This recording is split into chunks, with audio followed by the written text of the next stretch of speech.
E agora, o mundo em que vivemos. Uma análise dos acontecimentos atuais à luz da Bíblia.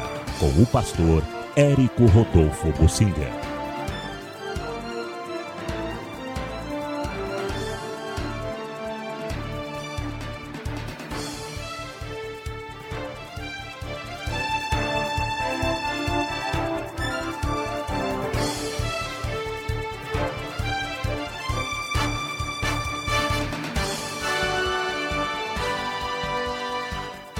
Quero falar um pouquinho sobre a depressão do Whindersson Nunes. Ele que ficou afastado de suas atividades por 3 meses e eu não tenho acompanhado com muitos detalhes, mas eu quero falar de um modo geral sobre o fenômeno Whindersson, a depressão dele, e vamos analisar esta situação. O Whindersson é um jovem ainda, bem jovem, bastante jovem, que se notabilizou pelo jeito dele, alegre de ser e transmitindo tudo aquilo que espontaneamente vem de dentro. Ele se tornou um comediante, ele é cantor também e tem uma voz boa e canta bem. Nasceu na Assembleia de Deus. Ele nunca escondeu que foi crente, mas nunca o evangelho foi o mais importante para ele, o primeiro lugar. E ele cresceu pelas redes sociais, pela internet, digamos assim, no YouTube. Ele se tornou hoje o maior youtuber do Brasil, disparado à frente de todos os outros.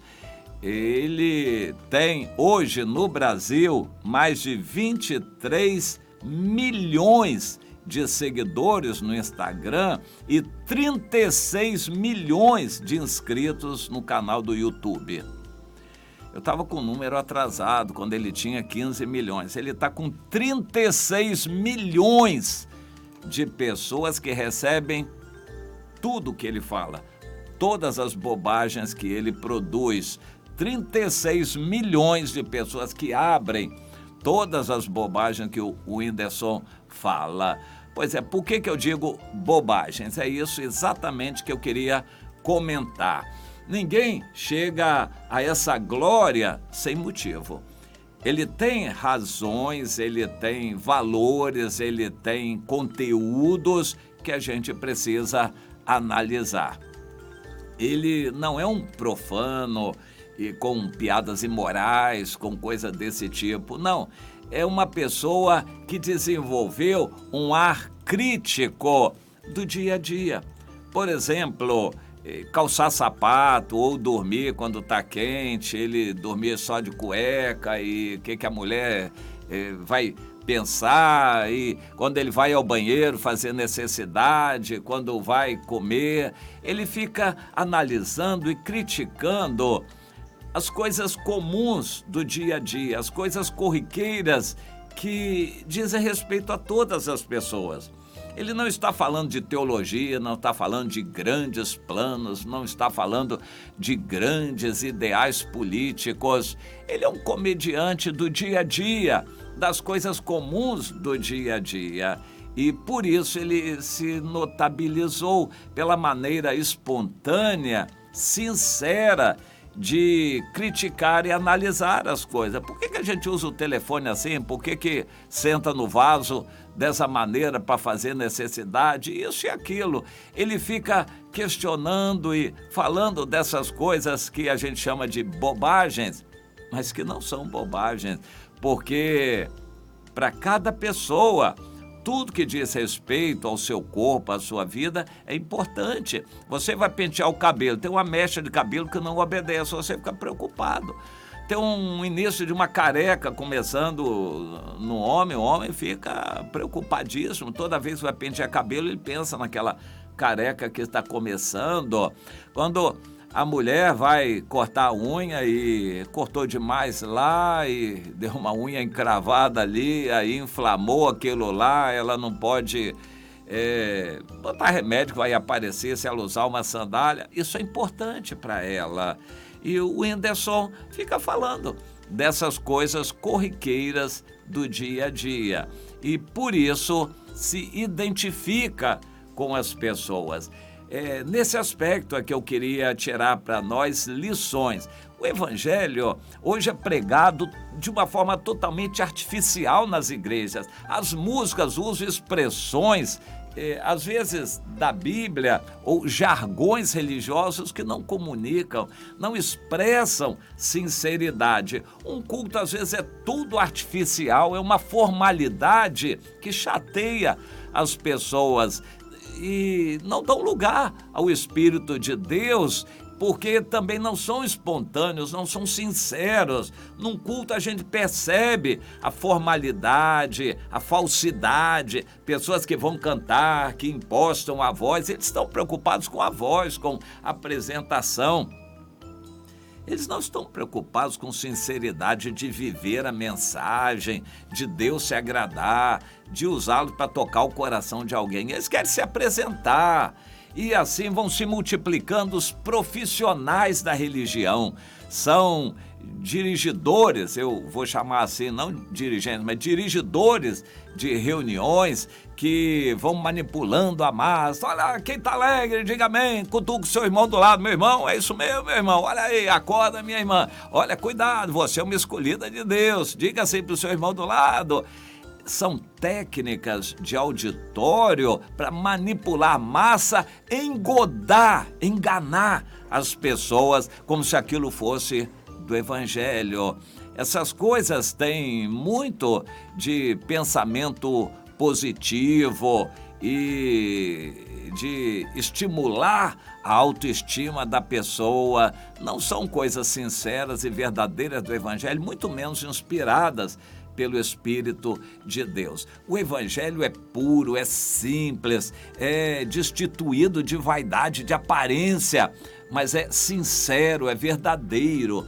É isto que Deus quer ver em nós, na pregação do evangelho. Mas hoje o evangelho é quase todo feito em templos, em salões, com liturgias e rituais de formalidades que não expressam a verdade. E por causa disto, muita gente vai às igrejas por ir, mas não se alimenta, não é tocada pelo Senhor e não produzem fruto, nem sabem o que é isso, produzir fruto. A maioria dos crentes nas igrejas é um evangelho artificial.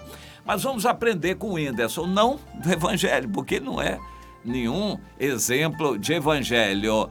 Até mesmo agora que ele está famoso assim, eu vou repetir, 23 milhões de seguidores só no Instagram e 36 milhões de seguidores inscritos no canal do YouTube dele. Só para você ter uma ideia de como ele é importante hoje no Brasil, mas até fora do Brasil, porque dessa gente toda tem muitos que são brasileiros no exterior. E ele começou a dar shows e fazer apresentações para pessoas fora do Brasil. Ele está acostumado a dar shows para milhares e milhares e milhares de pessoas reunidas num auditório, porque ele faz as encenações dele, as brincadeiras, as comédias para as pessoas rirem, ele canta, mas um dia desses, ao sair de um show, uma mulher veio para ele e jogou uma profecia em cima dele. Olha, Deus te chamou para pregar o evangelho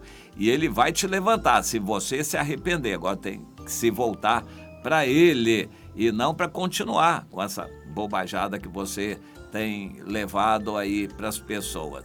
Bom, de fato isso sacudiu, despertou o Whindersson e ele está, digamos assim, numa crise existencial. Ele sabe quem é Deus, ele conhece a Deus, conhece a Bíblia, sabe o que é o evangelho. E ele nunca descreu no casamento dele, casamento religioso, cheio de macaquice, mas foi religioso, um casamento, um culto a Deus. E ele sabe disso tudo. Mas, por outro lado, quase 60 milhões de pessoas ligadas com ele na internet, ele fica numa situação difícil de não agradar a essa gente toda. Ele está como aqueles grandes do tempo de Jesus que reconheceram Jesus, mas não confessaram para não se indisporem com o mundo. Eles amaram mais a glória do mundo do que a glória de Deus. O Whindersson está numa encruzilhada muito difícil. Ele está cheio de glória. Ele tem dinheiro o que ele quiser. Ele tem casa boa, carrão e, enfim, ele ganha muito dinheiro. Uma pessoa famosa assim ganha muito dinheiro. E ele conseguiu fama como pouquíssimos no mundo. Para começar, ele é seguido e admirado pela maior parte dos artistas que procuram aprender com o jeito dele. Artistas e pessoas famosas procuram aprender com o jeito dele. Mas agora ele está numa depressão. Depressão é uma coisa meio misteriosa e ele tem confessado que faz aquilo, show e tal, mas termina o show, ele não tem vontade mais de viver. Ele perdeu a vontade de viver e entrou naquele pânico, aquela depressão, passou 3 meses afastado de tudo, sem condições de se comunicar com o público, porque ele não ia conseguir ser verdadeiro e sincero. Nós vamos analisar essa situação.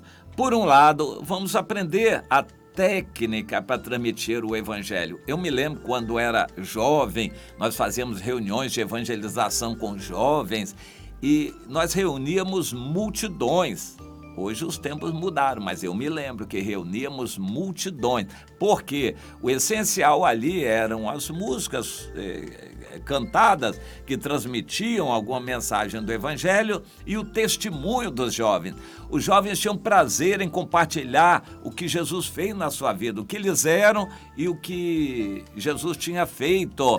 Com isto, o testemunho transmitia muito. Hoje quase não há mais testemunhos assim nas igrejas. E eu me lembro que esses testemunhos transmitiam sinceridade. As pessoas se reuniam nas praças, nos locais públicos, em todo lugar, para nos ouvir.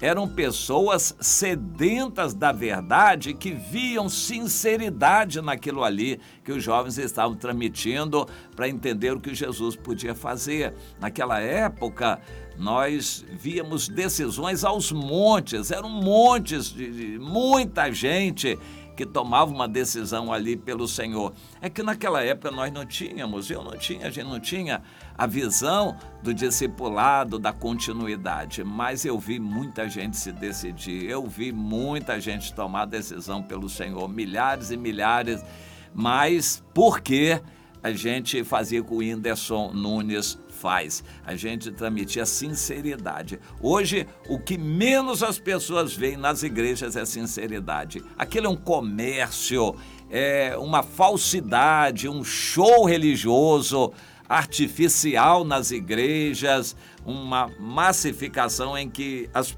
pessoas não se sentem amadas, queridas, muito menos valorizadas ali. São um número para assistir reunião de igreja. Nós vamos aprender isso. Agora, por outro lado, o Whindersson recebeu essa fama toda, não foi Deus que deu, não. É um caso assim do Elvis Presley no nosso meio. Ele aprendeu alguma coisa na igreja, alguma técnica de reunião e desenvolveu seus talentos na igreja. Igrejas gostam disso, dar oportunidade, exaltar quem canta bem, coisa desse tipo. Ele desenvolveu isso na igreja e começou a usar na internet e conseguiu sucesso, transmitindo as coisas da vida com muita simplicidade e jocosidade, com alegria, fazendo as pessoas rirem por causa das coisas do dia a dia. Vamos aprender, quem nos ensinou primeiro isso foi Jesus, que não saiu pregando teologia nas ruas. Ele falava do dia a dia, das ovelhas, de peixes, do trato de uns com os outros, das enfermidades. Jesus falava do dia a dia, por isso multidões vinham. Quando a gente prega o evangelho com sinceridade, as pessoas reconhecem, as pessoas sabem que nós estamos fazendo a obra de Deus com sinceridade, transmitindo verdade, credibilidade. não é um ambiente artificial de igreja, um profissionalismo religioso que visa dinheiro e todo mundo percebe isso. Vamos aprender com essas lições. De quebra, nosso desejo é orar para que o Whindersson se levante e se desperte para o Senhor. Porque quem deu essa glória toda para ele não foi o Senhor. Esses quase 60 milhões de seguidores não foi o Senhor que deu para ele. É glória do mundo, porque há um interessado em que ele esteja mais do lado de lá.